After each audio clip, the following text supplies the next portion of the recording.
നമ്മുടെ സ്ഥാപനത്തിൽ ചിലപ്പോൾ വലിയ വലിയ പ്രമുഖരായിട്ടുള്ള ആൾക്കാരൊക്കെ വന്നിറങ്ങി പോകുന്നുണ്ടാവും, പക്ഷെ നമ്മൾ അറിയുന്നുണ്ടാവില്ല. അപ്പോൾ ഒരു സിസ്റ്റം ഉണ്ടെന്നുണ്ടെങ്കിൽ നമുക്കത് അറിയാൻ സാധിക്കും.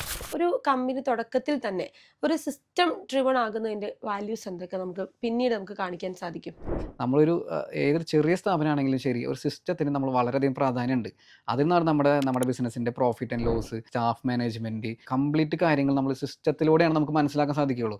ആ സിസ്റ്റത്തിൽ നമ്മളത് ചെയ്യുമ്പോഴാണ് നമുക്കിപ്പോൾ അതിൻ്റെ CCTV ആയാലും ശരി, ആക്സസ് ഡോറുകൾ, അതുപോലെ സെക്യൂരിറ്റി അലാംസ്, ഇതൊക്കെ മോണിറ്റർ ചെയ്യുന്ന ഒരു സിസ്റ്റം വേണം. കാര്യം അതിൻ്റെ ഉള്ളിൽ ഒരാൾ കയറി കഴിഞ്ഞ് കഴിഞ്ഞാൽ അത് സിസ്റ്റം വഴി അലർട്ട് ചെയ്ത് പോലീസ് സ്റ്റേഷനിലേക്കും അതുപോലെ നിയർ ബൈ ആയിട്ടുള്ള ബൗൺസേഴ്സിനും കിട്ടാവുന്ന രീതിയിൽ ഒരു സിസ്റ്റം അവിടെ എല്ലാ കാര്യത്തിനും, അത് ബില്ലിംഗ് സോഫ്റ്റ്വെയർ ആയാലും ശരി, ഒരു സിസ്റ്റം ഇല്ലെന്നുണ്ടെങ്കിൽ ആ ബിസിനസ് നെറ്റ്വർക്കിൽ കൊണ്ടുവരാൻ വളരെ ബുദ്ധിമുട്ടാണ്. ഇപ്പോൾ സിസ്റ്റം ഉണ്ടെന്നുണ്ടെങ്കിൽ ആ ഷോപ്പിന് എത്ര ടേൺ ഓവർ ഉണ്ട്, അതിനനുസരിച്ച് എത്ര ക്രെഡിറ്റ് ലിമിറ്റ് കൊടുക്കണം, അവരിന്ന് എങ്ങനെയാണ് റീപേയ്മെൻറ്റ് വരുന്നത്, ഓഫറും മറ്റുള്ള കാര്യങ്ങളൊക്കെ കൊടുക്കാൻ പറ്റും.